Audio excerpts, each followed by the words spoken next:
Ce qu'il faut savoir sur les imprimantes fermées. Alerte spoil, le seul point négatif d'une imprimante fermée, c'est tout simplement son prix.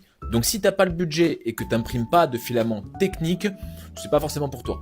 En revanche, ce qui est intéressant, c'est que tu vas pouvoir maîtriser ta chaleur de ta zone d'impression pour pouvoir imprimer des matériaux plus techniques. Et pour finir, on n'y pense pas tant que ça, mais ce qui est très intéressant dans une imprimante fermée, c'est que en fait, comme c'est fermé, il n'y a pas de poussière qui rentre. Et alors ça, c'est pas mal, parce que ça veut dire que tu as beaucoup moins d'entretien à faire sur les parties graissées. Et alors ça, merci, parce que quand faut s'occuper des trapézoïdales, faut prendre sa demi-journée, quoi.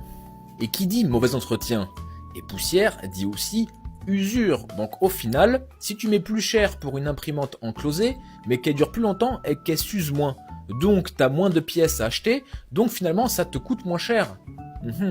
Petite parenthèse, cette vidéo fait partie de la série Apprendre l'impression 3D et choisis ta machine, où je t'explique tout pour bien débuter, alors surtout abonne-toi pour embarquer dans l'aventure et apprendre ensemble.